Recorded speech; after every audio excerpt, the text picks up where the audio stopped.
stage of our paper and pencil, it doesn't matter what platform we're on, step is normalization. So what is this? So when we were doing the ERDs, we were providing the big picture, the macro view of what's going on in the database.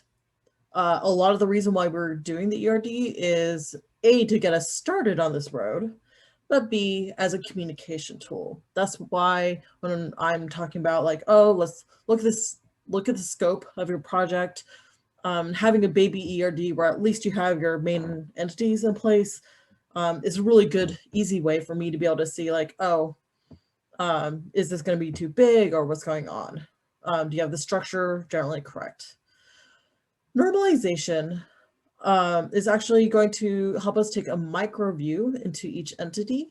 We're going to take our larger tables and break them down even further just to make sure that we are totally reducing as much redundancy as possible. We're validating the logical design, the schema that we were just working on in our kind of pseudo mid-step that what we just did.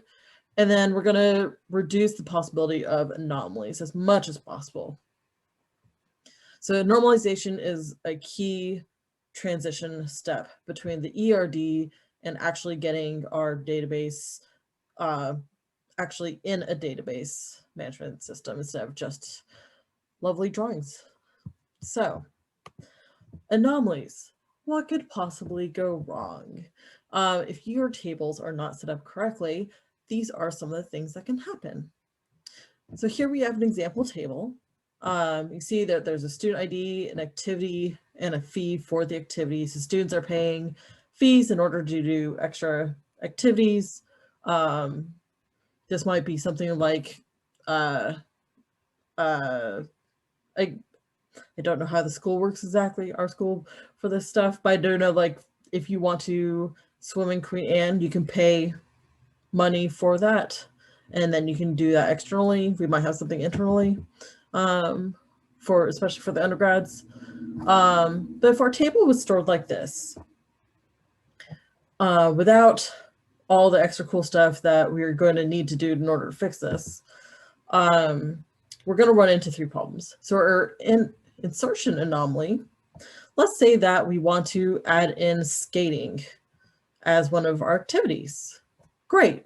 We have the activity name. We know it's going to be $100 fee. The problem is that you can't insert the activity in the fee without having a student ID, especially because the student ID, it's an ID number, so it's probably the primary key in this table. So you definitely can't have it null. So that's a problem.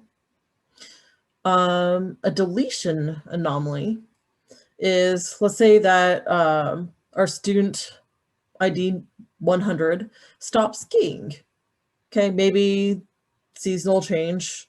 We're in the middle of summer. They're not going to pay for a student fee for this. If you delete that line, you see that nobody else on our table was skiing.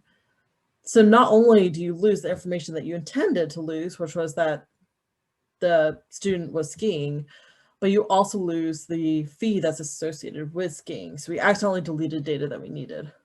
That's not good. The update or modification anomaly is when you're not adding or moving data, but you're just updating it. So our example is if our swimming cost changed to $55, so we increased our fee, you'd have to actually go in and update each swimming record individually. So you'd have to go like 150 and so fix that one, 175, fix that one, 200, fix that one.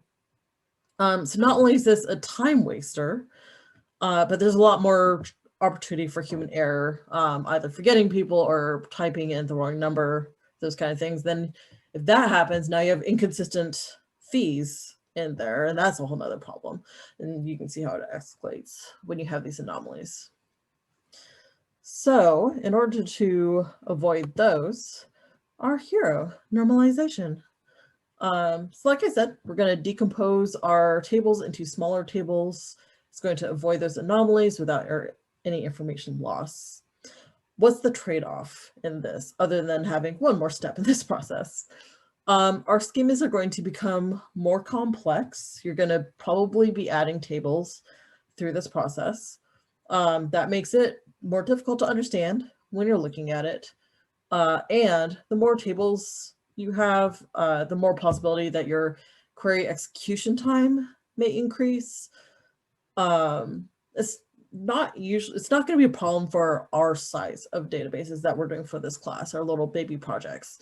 But if you're thinking about a large company where you have thousands and thousands of records, or, last week we were talking about in class the AI databases doing 600 to 1200 queries a second. Like if you're doing that many queries, your warehouse is probably like huge. You're dealing with data lakes, not access.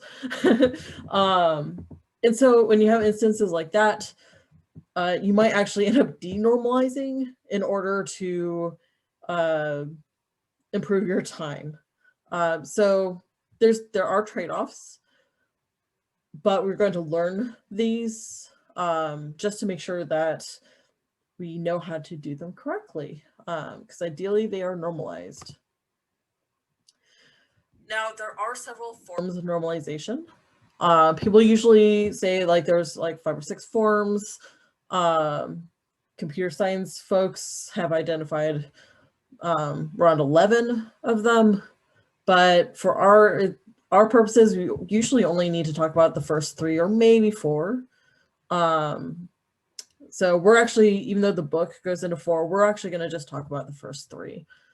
Anything beyond that, you can look up if needed. Key thing to keep in mind, and this graphic is a good reminder, is that they have to go in order.